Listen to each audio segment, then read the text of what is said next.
ನಮಸ್ಕಾರ ಎಲ್ರಿಗೂ, welcome back to our YouTube channel. So ಎಷ್ಟೊಂದು ದಿವಸ ಆದಮೇಲೆ ಅಮ್ಮ US ಹೋಗಿ ಬಂದ್ಬಿಟ್ರು. ಅದಾದಮೇಲೆ ಒಂದು ವಿಡಿಯೋ ಮಾಡೋಣ ಅಂತ ಅಂದ್ಕೊಂಡೆ, ಅಮ್ಮ ಜೊತೆ ಒಂದು ಕುಕ್ಕಿಂಗ್ ವಿಡಿಯೋ. ಸೊ ನಾವು ಹೋಟೆಲ್ಗೆ ಹೋಗ್ತೀವಿ. ಹೋಟೆಲ್ಗೆ ಹೋದಾಗ ನಮಗೆ ನಾವು ಕುಲ್ಚಾ, ಪರೋಟ, ನಾನ್, ಆಮೇಲೆ ರೋಟಿ ಈ ಥರದ್ದೆಲ್ಲ ತಗೋತೀವಿ. ಆದರೆ ಅಲ್ಲಿ ಅವ್ರು ಏನು ಹಾಕ್ತಾರೆ ಏನು ಅಂತ ನಮಗೇನು ಗೊತ್ತಿರೋದಿಲ್ಲ. ಅಟ್ಲೀಸ್ಟ್ ನಾವು ಮನೇಲಿ ಮಾಡ್ಕೊಳ್ಳುವಾಗ ನಾವು ಏನು ಹಾಕ್ಬೋದು, ಏನು ಹಾಕ್ತೀವಿ ಎಲ್ಲ ನಾವು ತಿಳ್ಕೊಂಡಿರ್ತೀವಿ. ಸೊ ನಾವು ಇವತ್ತು ನಾನ್ ಮಾಡಕ್ಕೆ ಹೊರಟಿದ್ದೀವಿ, ಬಟರ್ ನಾನ್ ಮಾಡೋದಕ್ಕೆ ಹೊರಟಿದ್ದೀವಿ. ಅಮ್ಮ ಮಾಡಕ್ಕೆ ಹೊರಟಿದ್ದೀವಿ ಅಂತಂದರೆ ಅಮ್ಮ ಮಾಡೋದು, ನಾನಲ್ಲ. ಸೊ ಆ ನಾನ್ ಮಾಡೋದಕ್ಕೆ ಏನೇನು ಬೇಕಾಗುತ್ತೆ ಅಂತ ಅಮ್ಮ ಹೇಳ್ತಾರೆ. ಒಂದೇನೋ ಕಳೆದೋಗಿದೆ, ಅದಕ್ಕೆ ನಮ್ಮಮ್ಮನೇ ಕಾರಣ ಅಂತ ಹೇಳಿದಕ್ಕೆ ಕೋಪ ಮಾಡ್ಕೊಂಡಿದ್ದಾರೆ. ಅದಕ್ಕೆ ಒಂದು ಸ್ವಲ್ಪ ಇವಾಗ ರಘುನು ನನಗೆ ಬೈದಾದ್ಮೇಲೆ ಇವ್ರಿಗೆ ಸ್ವಲ್ಪ ಸಮಾಧಾನ ಆಗಿದೆ. ಹಾಗಾಗಿ ಸ್ವಲ್ಪ ಚೇರಪ್ ಆಗಿದ್ದಾರೆ, ಯಾಕಂದ್ರೆ ಅವರಿಬ್ರು ಒಂದೇ ಪಾರ್ಟಿ ಅಲ್ವಾ. ಸರಿ, ಇವಾಗ ಶುರು ಮಾಡೋಣ. ಏನೇನ್ ಬೇಕು ನಾನ್ ಮಾಡಕ್ಕೆ?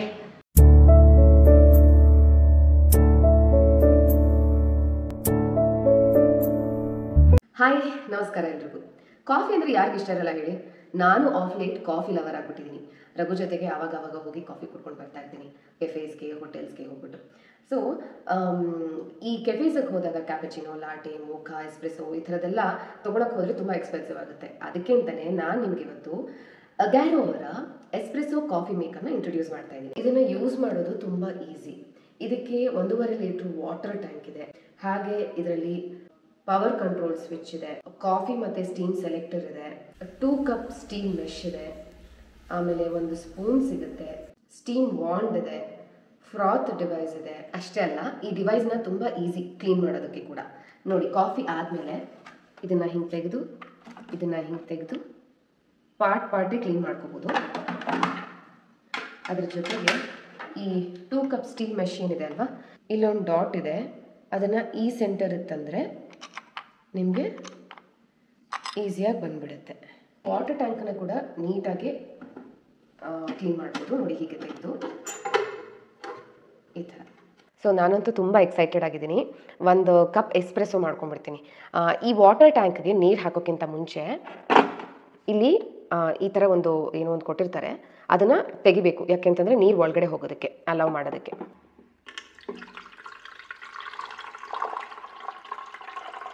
ನಾನೀಗ ಕಾಫಿ ಪೌಡರ್ನ ಇದಕ್ಕೆ ಹಾಕೋತೀನಿ. ಈ ಸ್ಪೂನ್ ಅದಕ್ಕೆ ಅಂತಲೇ ಕೊಟ್ಟಿರೋದು, ಮೆಜರ್ಮೆಂಟ್ಗೆ ಅಂತಲೇ. ಅದ್ರ ಹಿಂದೆ ಒಂದು ಫ್ಲ್ಯಾಟ್ ಸರ್ಫೇಸ್ ಇದೆ, ಅದನ್ನು ನೀಟಾಗಿ ಹಿಂಗೆ ಪ್ರೆಸ್ ಮಾಡ್ಕೋಬೇಕು. ಸೊ ಇಲ್ಲಿ ಇನ್ಸರ್ಟ್ ಪೊಸಿಷನ್ ಅಂತ ಇದೆ, ಅಲ್ಲಿ ಹಾಕ್ಬಿಟ್ಟು ಇನ್ಸರ್ಟ್ ಮಾಡಿ ಲಾಕ್ ಮಾಡಬೇಕು. ಫಸ್ಟು ಪವರ್ ಬಟನ್ ಆನ್ ಮಾಡಿಬಿಡ್ತೀನಿ. ಪವರ್ ಬಟನ್ ಆನ್ ಮಾಡಿದ್ಮೇಲೆ ಇವಾಗ ನಾನು ಮಗ್ಗನ್ನ ಆಲ್ರೆಡಿ ಇಟ್ಟಿದ್ದೀನಿ ಡಿಕಾಕ್ಷನ್ಗೆ. ಡಿಕಾಕ್ಷನ್ ಬರಬೇಕು ಅಂತಂದರೆ ಕಾಫಿ ಸೆಲೆಕ್ಟರ್ನ ಸೆಲೆಕ್ಟ್ ಮಾಡಬೇಡ. ಇದನ್ನು ಪ್ರೆಸ್ ಮಾಡಿದ್ರೆ ಡಿಕಾಕ್ಷನ್ ರೆಡಿ ಆಗುತ್ತೆ. ಗ್ರೀನ್ ಲೈಟ್ ಬ್ಲಿಂಕ್ ಆಗ್ತಾ ಇದೆ. ಸೊ ಕಾಫಿ ಡಿಕಾಕ್ಷನ್ ಕೆಳಗೆ ಬರೋದಕ್ಕೆ ರೆಡಿ ಆಗಿದೆ. ಸೊ ಡಿಕಾಕ್ಷನ್ ರೆಡಿ ಆಗಿದೆ. ನೆಕ್ಸ್ಟ್ ನಾವು ಫೋಮ್ ರೆಡಿ ಮಾಡ್ಕೊಳ್ಳೋಣ. ಫೋಮ್ ರೆಡಿ ಮಾಡ್ಕೊಳ್ಳೋದಕ್ಕೆ ಒಂದು ಗ್ಲಾಸು ನಾನು ಹಾಲು ತಗೋತೀನಿ. ಇಲ್ಲಿ ಮಿಲ್ಕ್ ಫೋಮರ್ ಇದೆ, ಅದನ್ನು ನೀಟಾಗಿ ಇಲ್ಲಿ ಒಂದು ನಾಬ್ ಇದೆ, ಅದನ್ನು ಅಡ್ಜಸ್ಟ್ ಮಾಡಿಕೊಂಡು ನಿಮ್ಗೆ ಯಾವ ಪ್ರೆಷರಲ್ಲಿ ಫೋಮ್ ಬೇಕು ಅಥವಾ ಯಾವ ಪ್ರೆಷರಲ್ಲಿ ಬೇಕು ನೀವು ಅದನ್ನು ಮಾಡ್ಕೋಬೋದು.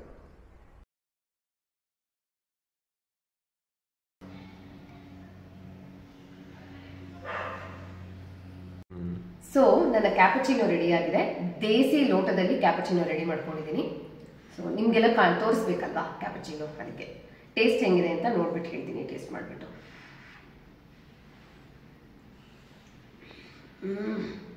Too good. ಸೊ ಈ ಪ್ರಾಡಕ್ಟ್ಗೆ 2 ವರ್ಷ ವಾರಂಟಿ ಕೂಡ ಬರುತ್ತೆ. ಹಾಗೆ ನೀವು ಪರ್ಚೇಸ್ ಮಾಡಬೇಕು ಅಂತಂದರೆ ನಾನು ಲಿಂಕನ್ನು ಡಿಸ್ಕ್ರಿಪ್ಷನಲ್ಲಿ ಮೆನ್ಷನ್ ಮಾಡಿರ್ತೀನಿ. ನೀವು ಆ ಲಿಂಕನ್ನು ಕ್ಲಿಕ್ ಮಾಡಿ ಈ ಪ್ರಾಡಕ್ಟ್ನ ಪರ್ಚೇಸ್ ಮಾಡ್ಬೋದು. Happy shopping. ಏನಿಲ್ಲ, ಒಂದು ಲಿಂಬೆಹಣ್ಣು ಗಾತ್ರದಾಗಷ್ಟು ಬೆಣ್ಣೆ ಹಾಕಿದ್ದೀನಿ. ಓಕೆ, ಒಂದು ಸ್ವಲ್ಪ ಮೊಸರು ಹಾಕಿದ್ದೀನಿ, ಮೊಸರು ಹಾಕಿದ್ದೀನಿ. ಆಮೇಲೆ ಇದಕ್ಕೆ ನೀರು ಹಾಕೋಷ್ಟಿಲ್ಲ, ಬೇಕಂದ್ರೆ ಹಾಲು ಹಾಕೋಬಹುದು. ಅದು ಸೀಕ್ರೆಟ್. ಏನಕ್ಕೆ ಅಂತಂದ್ರೆ ಹೆಪ್ಪಾಗ್ಬೇಕು, ಹೌದು. ಅಂದ್ರೆ ಒಂದು ಕಲಸಿ 4 ಅವರ್ಸ್ ಆದ್ರೂ ಇಡ್ಬೇಕಿದು. ಸೊ ಆವಾಗ ಸಾಫ್ಟ್ ಆಗಿ ಚೆನ್ನಾಗಿ ಬರುತ್ತೆ. ನಾನು ಸೊ ಇದಕ್ಕೆ ಈಗ ನಾನು ಮೊಸರು ಹಾಕಿದ್ದೀನಿ, ಒಂದು ಅರ್ಧ ಕಪ್ ಆಗೋಷ್ಟು. ಇವಾಗ ನಾನು ಸ್ವಲ್ಪ ಉಪ್ಪು ಹಾಕ್ತೀನಿ. ಓಕೆ, ಆದರೂ ಸ್ವಲ್ಪ ಬೇಗನೆ ಚೇರಪ್ ಆಗಿದ್ದಾರೆ, ಪರವಾಗಿಲ್ಲ. ಆಮೇಲೆ ಒಂಚೂರು ಒಂದು ನಿಮಿಷ ಸೋಡಾ ಒಂದು ಸ್ವಲ್ಪ ಸಾಕು, ಜಸ್ಟ್ ತೋರಿಸು ಇಷ್ಟು, ಒಂದು 1/4 ಟೀ ಸ್ಪೂನ್, ಒಂದು ಚಿಟಿಕೆ ಅಂತಾರಲ್ಲ ಅಷ್ಟು ಸೋಡಾ ಹಾಕಿದೆ, ಅದು ಉಬ್ಬಿ ಬರಕ್ಕೆ. ಹೌದು. ಆಮೇಲೆ ಇವಾಗ ನಾವು ಇದಕ್ಕೆ ಹಿಟ್ಟು ಹಾಕ್ಬೇಕು. 1 ನಿಮಿಷ ಇರು, ನಾನು ಒಂಚೂರು ಸಕ್ಕರೆ ಒಂದು ಸ್ವಲ್ಪ ಶುಗರ್ ಮರ್ತು ಬಿಟ್ಟಿದ್ದಾರೆ, ತರ್ತಾ ಇದ್ದಾರೆ. ನೀನು ಟೆನ್ಷನ್ ಕೊಟ್ರೆ ಏನೇನು ಮಾಡ್ತಾರೆ ಎಲ್ಲ ಮರ್ತೋಗ್ಬಿಟ್ಟಿದ್ದಾರೆ. ನಮ್ಮಮ್ಮಗೆ ಸ್ವಲ್ಪ ಟೆನ್ಷನ್ ಕೊಟ್ಟರೆ ಸಾಕು, ಬೆವರಕ್ಕೆ ಶುರು ಆಗ್ಬಿಡ್ತಾರೆ ಫುಲ್. ಜಸ್ಟ್ ಒಂದು 2 ಸ್ಪೂನ್ ಆಗುವಷ್ಟು. ನೀನು 2 ಸ್ಪೂನ್ ಹಾಕಿಲ್ಲ, 1/4 ಸ್ಪೂನ್ ಹಾಕಿದ್ದಾರೆ ಅಷ್ಟೇ ಸಾಕು. ಒಂದು 2 ಸ್ಪೂನ್ ಹಾಕೋಷ್ಟು ಹಾಕೋಬಹುದು ಶುಗರ್, ಅದು ನಿಮ್ಮ ಟೇಸ್ಟ್, ಬೇಕಂದ್ರೆ ಹಾಕ್ಬೋದು, ಬೇಡ ಅಂದ್ರೆ ಕ್ವಿಟ್ ಮಾಡ್ಬೋದು ಅಂತ. ಇದಕ್ಕೆ ಈಗ ಒಂದು ಸ್ವಲ್ಪ ಹಾಲು 1 ಲೋಟ ಆಗೋಷ್ಟು ಹಾಲು ತಗೊಂಡಿದ್ಯಾ, ಅದು ಇಷ್ಟು ಹಾಕಿದ್ದೀನಿ. ಆಮೇಲೆ ಒಂದು ಸ್ವಲ್ಪ ತುಪ್ಪ, ಇವಾಗ್ಲೇ ಹಾಕೊಂಡ್ಬಿಡ್ತೀಯಾ? ಹೌದು, ಸ್ವಲ್ಪ ತುಪ್ಪ. ಒಂದ್ ಸ್ವಲ್ಪ ಅಂತಂದ್ರೆ 1 ಟೀ ಸ್ಪೂನ್ ತುಪ್ಪ. ಅದೇ ಸುಮ್ಮನೆ ನಾನೆಲ್ಲ ಅಂದಾಜಲ್ಲಿ ಹೇಳ್ತೀನಿ, ನೀನ್ ಬೇಕಾದ್ರೆ ಇದು ಮಾಡು. ಇದನ್ನೀಗ ಫಸ್ಟ್ ಕಲ್ಸ್ಕೊಳ್ಳೋಣ. ಎಷ್ಟು ಹಿಡಿಯುತ್ತೋ ಅಷ್ಟು ಮೈದಾ ಒಂದು 3 ಕಪ್ ವರೆಗೆ ಹಾಕೋಬಹುದು ಇದಕ್ಕೆ. ನಾನ್ ಮಾಡಕ್ ಆಗೋದು ಮೈದಾ ಹಿಟ್ಟಲ್ಲಿ ಮಾತ್ರ. ಇದು ನಿನಗೆ ಯಾರು ಹೇಳ್ಕೊಟ್ಟಿದ್ದು? ನೀನೇ ಕಲ್ತಿದ್ದ? ನಾನೇ ಕಲ್ತಿದ್ದೆ. ಎಕ್ಸ್ಪೆರಿಮೆಂಟ್ ಅಲ್ಲ, ನಮ್ದು ದೊಡ್ಡ ಫ್ಯಾಮಿಲಿ ಅಲ್ವಾ, ಅಲ್ಲಿ ನಮ್ಮ ಫ್ಯಾಮಿಲಿಲಿ ಯಾರೋ ಕಲ್ತ್ಕೊಂಡು ಬಂದು ಮಾಡಿದ್ರು. ಯಾರಂತ ನನಗೂ ನೆನಪಿಲ್ಲ. ಅವ್ರ ಹತ್ರ ನಾನು ಕಲ್ತ್ಕೊಂಡು ಮಾಡಿದೆ, ಮೋಸ್ಟ್ಲಿ ರೇಖಕ್ಕ ಅನ್ಸುತ್ತೆ. ಸೊ ಅವ್ರು ಯಾರೋ ಮಾಡಿದ್ದನ್ನ ಅವ್ರ ಹತ್ರ ಕೇಳ್ಕೊಂಡು ನಾನು ಮಾಡಿದ್ದು. ತುಂಬಾ ಮೊದ್ಲಿಂದಾನು ಮಾಡ್ತೀನಿ. ಬೆಳಿಗ್ಗೆ ಮಾಡೋದಾದ್ರೆ ರಾತ್ರಿ ಕಲ್ಸಿ ಇಟ್ಬಿಡ್ಬೇಕು, ಮಧ್ಯಾಹ್ನ ಮಾಡೋದಾದ್ರೆ ಬೆಳಿಗ್ಗೆ ಕಲ್ಸಿ ಇಟ್ಬಿಡ್ಬೇಕು. ಕರೆಕ್ಟ್. ಆವಾಗ ಚೆನ್ನಾಗಿ ಸಾಫ್ಟ್ ಆಗಿ ಚೆನ್ನಾಗಿ ಬರುತ್ತೆ. ಆಕ್ಚುಲಿ ಏನು ಅಂತಂದ್ರೆ ಇದಕ್ಕೆ ಅಮ್ಮ ನಾವ್ ಇದನ್ನ ತೋರ್ಸ್ಬೇಕಾ ಅಥವಾ ಎಣಗಾಯಿ ತೋರ್ಸ್ಬೇಕಾ ಅನ್ನೋ ಡೌಟ್ ಅಲ್ಲಿ ಇದ್ವಿ. ಬಟ್ ಇದಾದ್ರೆ ಸಮಥಿಂಗ್ ವೆರಿ ಸ್ಪೆಷಲ್ ಅಲ್ವಾ, ಎಲ್ರಿಗೂ ಗೊತ್ತಿರಲ್ಲ ಹೆಚ್ಚಾಗಿ. ಈಗ ಯೂಟ್ಯೂಬಲ್ಲಿ ಎಲ್ಲ ಬಂದಿರುತ್ತೆ, ಬಟ್ ನಾವು ಮಾಡೋ ರೀತಿ ತೋರ್ಸೋಣ ಅಂತ ನಾವು ಇವತ್ತು ಮಾಡಿ ತೋರಿಸ್ತಾ ಇದೀವಿ. ಇದ್ರ ಜೊತೆಗೆ ಇದಕ್ಕೆ ಕಾಂಬಿನೇಷನ್ ಎಣಗಾಯಿ ಮಾಡ್ತಿದ್ದಾರೆ. ಸೂಪರ್. ಇನ್ನೂ ಸಾಫ್ಟ್ ಆಗುತ್ತಲ್ವಮ್ಮ ಇದು ಫರ್ಮೆಂಟ್ ಆದ್ಮೇಲೆ ಇನ್ನೂ ಸಾಫ್ಟ್ ಆಗಿದೆ.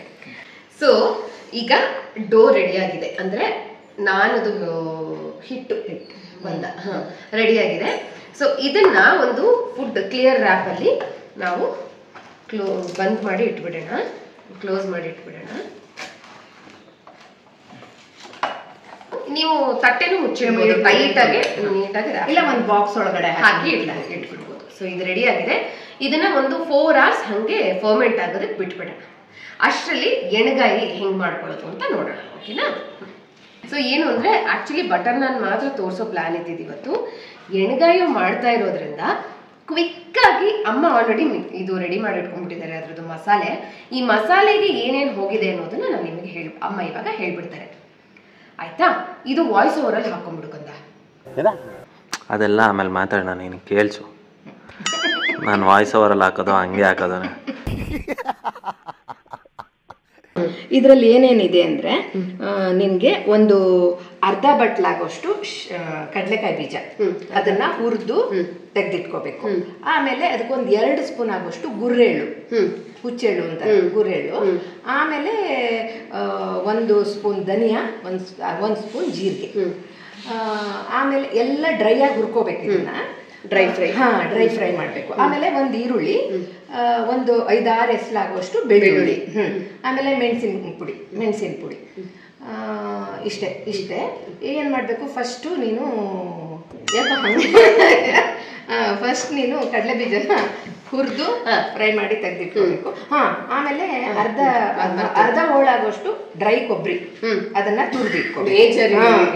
ಡ್ರೈ ಕೊಬ್ಬರಿನ ತುರಿದಿಟ್ಕೋಬೇಕು, ತುರಿದಿಟ್ಕೊಳ್ಬೇಕು. ಈಗ ಹೆಂಗ್ ಫ್ರೈ ಮಾಡ್ಕೊಂಡು ಹೇಳ್ತೀನಿ. ಈಗ ಫಸ್ಟ್ ನೀನು ಕಡಲೆ ಬೀಜ ಹುರಿದು ಸಪ್ರೇಟ್ ಇಟ್ಕೋಬೇಕು. ಆಮೇಲೆ ಹುಚ್ಚೆಳ್ಳು ಹುರಿದು ಫ್ರೈ ಮಾಡಿ ಎಲ್ಲ ಸಪ್ರೇಟ್. ಆಮೇಲೆ ಜೀರಿಗೆ ಮತ್ತೆ ಧನಿಯಾನ ಒಟ್ಟಿಗೆ ಫ್ರೈ ಮಾಡ್ಕೋಬೇಕು.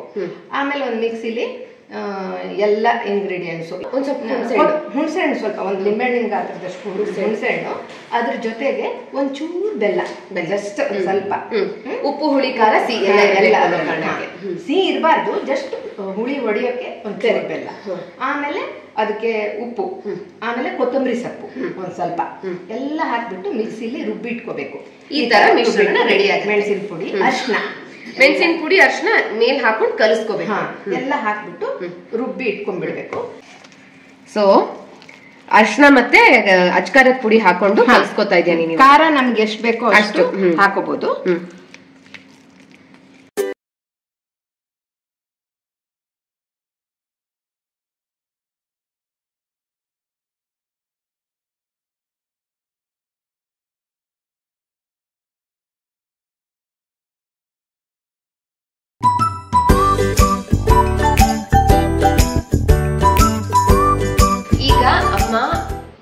ಬದನೆಕಾಯಿ ಒಳಗಡೆ ಸ್ಟಫ್ ಮಾಡಿದ್ದಾರೆ.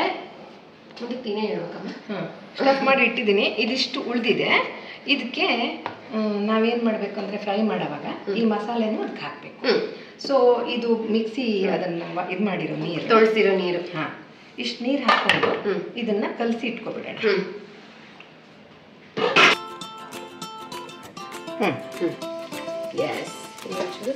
ಚೆನ್ನಾಗಿ ಕರ್ಬೇವು ಹಾಕ್ಬೇಕಲ್ಲಮ್ಮ. ಸಾಸಿವೆ, 2 ಬ್ಯಾಡಗಿ ಮೆಣಸಿನ ಪುಡಿ. ಖಾರ ಬೇಕು ಅಂತಂದ್ರೆ ಬೇರೆ ಹಾಕೋದು ನೀವು. ಅದಾನ್ ಮಾಡಿದ್ರೆ ಸೌಂಡ್ ಬರುತ್ತೆ ಪುಟ್ಟ. ಇನ್ನು ಮಸಾಲೆ ಸ್ಟಫಿಂಗು ಗಿಫಿಂಗು ಎಲ್ಲ ಜಾಸ್ತಿ ಟೈಮ್ ತಗೊಳಲ್ಲ. ಬೇಯೋದಕ್ಕೆ ಸುಮಾರು ಹೊತ್ತು ತಗೊಳುತ್ತೆ. ಸಣ್ಣ ಉರಿಲೇ ಬೇಯಿಸ್ಬೇಕು. ದೊಡ್ಡ ಉರಿ ಆಗಿದೆ. ಇಲ್ಲ ಒಗ್ಗರಣೆಗೆ. ಇನ್ನು ಇವಾಗ ಈಗ ಚಿಕ್ಕದಾಗಿ ಹೆಚ್ಚಿಟ್ಕೊಂಡಿರೋ ಈರುಳ್ಳಿ. ಈಗ ಇದು ಒಂದೊಂದೇ ಬದನೆಕಾಯಿಗಳನ್ನ ಎಲ್ಲ ಒಂದೊಂದೇ ಬದನೆಕಾಯಿಗಳನ್ನ ಹಾಕೋತಾ ಬನ್ನಿ. ಸ್ಟಫ್ ಮಾಡಿರೋ ಬದನೆಕಾಯಿನ ಹಾಕೋಬೇಕು. ನೋಡಿ ರಘು ಹೇಳ್ತಾ ಇದ್ದಾನೆ.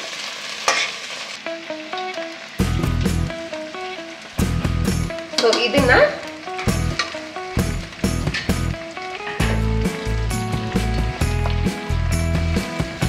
ಮೀಡಿಯಂ ಫ್ಲೇಮ್ ಇಟ್ಬಿಟ್ಟು ಎಣ್ಣೆ ಹಾಕ್ಬೇಕಾ? ಬಿಡ ಎಣ್ಣೆ ಎಲ್ಲ ಅದರಲ್ಲೇ ಇದೆ, ಮುಚ್ಚಿಟ್ಟಿದೀವಿ. ಇದು ಹೆಚ್ಚು ಕಮ್ಮಿ ಇದು ಬೇಯೋದಕ್ಕೆ ಒಂದು 20 ನಿಮಿಷ ಬೇಕಾಗುತ್ತೆ. ಹೇಳ್ತಾ ಇದ್ದೀನಿ, ನಮ್ಮ ಅಮ್ಮ ಅಂತೂ ಹೇಳ್ತಾ ಇಲ್ಲ. 20 ರಿಂದ ಅರ್ಧ ಗಂಟೆ ಬೇಕಾಗುತ್ತೆ. ಅಂದ್ರೆ ಇದು ಎಳೆದಿರೋದ್ರಿಂದ 25 ನಿಮಿಷದಲ್ಲಿ ಬೆಂದ್ಬಿಡುತ್ತೆ. ಒಂದು ಅರ್ಧ ಗಂಟೆ ಬೇಯಿಸಿದ್ರು ಪರವಾಗಿಲ್ಲ. ಕುಕ್ಕರ್ ಅಲ್ಲಿ ಬೇಯಿಸ್ಬಿಟ್ರೆ ನುಣ್ಣಗಾಗೋಗ್ಬಿಡುತ್ತೆ. ಕೆಲವರು ಏನ್ ಮಾಡ್ತಾರಂದ್ರೆ ಇದನ್ನ ಡೈರೆಕ್ಟ್ ಕುಕ್ಕರ್ ಹಾಕಿ 1 ವಿಷಲ್ ಕೂಗಿಸ್ಬಿಡ್ತಾರೆ. ಬಟ್ ಆವಾಗ ಏನಾಗುತ್ತೆ, ಬದನೆಕಾಯಿ ತುಂಬಾ ಸಾಫ್ಟ್ ಆಗಿ ಹೋಗುತ್ತೆ, ನುಣ್ಣಗ್ ಬೆಣ್ಣೆ ತರ ಆಗೋಗ್ಬಿಡುತ್ತೆ. ಅದಕ್ಕಿಂತ ಇದು ಸಿಗ್ಬೇಕಲ್ಲ. ಇವಾಗ ಬಾಣಲಲ್ಲೇ ಮಾಡಿದ್ರೆ ಚೆನ್ನಾಗಿರುತ್ತೆ. ಹೌದು, ಓವರ್ಲ್ಯಾಪ್ ಮಾಡ್ತಾ ಇದಾರೆ ತುಂಬಾ. ಸೊ ಇದು ಒಂದು 25 ನಿಮಿಷ ಬಿಟ್ಬಿಡೋಣ ಬೇಯಕ್ಕೆ. ಆಮೇಲೆ ಮಧ್ಯದಲ್ಲಿ ಒಂದ್ಸಲ ಮಗ್ಸ್ಬೇಕು, ಸುಮ್ನೆ ಹಂಗೆ 25 ನಿಮಿಷ ಬಿಡೋದಲ್ಲ. ಓಕೆ, ಸಾರಿ. ಸ್ವಲ್ಪ ಮುಚ್ಚಳ ತೆಗೆದು ನೋಡ್ಬೇಕು ಏನಾಗಿದೆ ಅಂದ್ರೆ ಅದನ್ನ ಒಂದ್ಸಲ ಮಗಚ್ಬೇಕು. ಕೆಳಗಡೆ ಇರೋದೆಲ್ಲ ಮೇಲ್ ಬರುತ್ತೆ, ಮೇಲ್ಗಡೆ ಇರೋದೆಲ್ಲ ಕೆಳಗೆ ಹೋಗುತ್ತೆ ಅಷ್ಟೇ. ಆಯ್ತಾ? ಆಮೇಲೆ ಬರ್ತೀವಿ. ಏನ್ ಮಾಡ್ತಾ ಇದೀಯ ಧೃತಿ? ಏನ್ ಮಾಡ್ತಾ ಇದೀಯ? ಚೇರ್ ಅಲ್ಲಿ ಹಾಕೊಂಡು ಕುತ್ಕೊಳಕ್ ಆಗಲ್ಲ, ಸೋಫಾ ಮೇಲೆ ಚೇರ್ ಹಾಕೋತ. ಏನ್ ಮಾಡ್ತಾ ಇದೀಯ ಹೇಳು?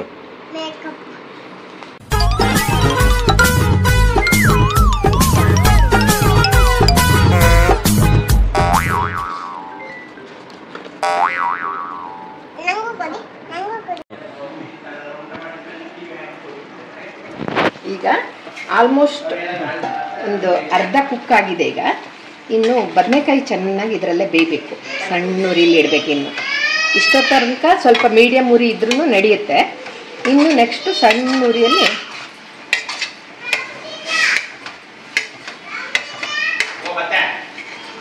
ಇದು ಇವಾಗ 4 ಅವರ್ಸ್ 5 ಅವರ್ಸ್ ಆಗಿದೆ ಈ ಹಿಟ್ಟು ಕಲಸಿರೋದು. ಈಗ ಇದನ್ನು ತೆಗೆದು ಮುದ್ದೆ ಮಾಡಿಕೊಂಡು ನಾನು ಮಾಡ್ತೀನಿ.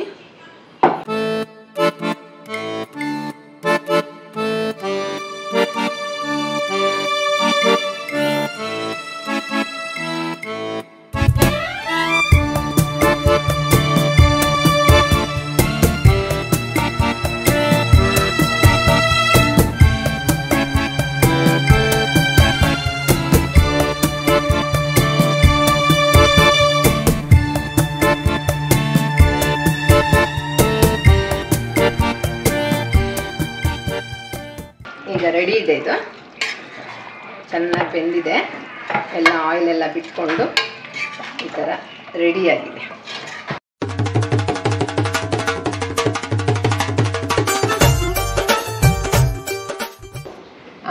ಎಣ್ಗಾಯಿ ಮತ್ತು ಬಟರ್ ನಾನ್ ರೆಡಿಯಾಗಿದೆ. ಟೇಸ್ಟ್ ಮಾಡಿ ನೋಡ್ಬಿಡ್ತೀನಿ. ಬಾಯಲ್ಲಿ ಬರ್ತಾ ಇದೆ.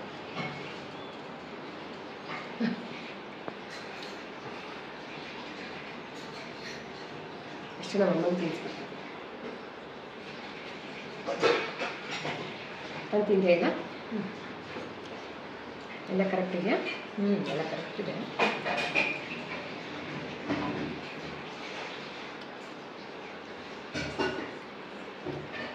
ಕರೆಕ್ಟ್ ಇದೆಲ್ಲ. ತುಂಬಾ ಅಂದರೆ ತುಂಬ ಚೆನ್ನಾಗಿದೆ. Very very tasty. ಸೊ ನೀವು ಕೂಡ ಖಂಡಿತ ಇದನ್ನು ಟ್ರೈ ಮಾಡಿ ಹೇಗೆ ಬಂತು ಅಂತ ಕಮೆಂಟ್ ಸೆಕ್ಷನಲ್ಲಿ ತಿಳಿಸಿ. ನಿಮಗೆ ಸಾರಿ ಮೇಕಪ್ ಮಾಡೋದು ಬ್ಯುಸಿ ಆಗಿದ್ದಾರೆ. ಸೊ ನಿಮಗೆ ಕೂಡ ಈ ವ್ಲಾಗ್ ಇಷ್ಟ ಆಗಿದ್ರೆ ಲೈಕ್ ಮಾಡಿ, ಶೇರ್ ಮಾಡಿ, ಕಮೆಂಟ್ ಮಾಡಿ, ಸಬ್ಸ್ಕ್ರೈಬ್ ಮಾಡಿ, ಹಾಗೆ ಬೆಲ್ ಐಕಾನ್ ಒತ್ತಿ. ಬಾಯ್.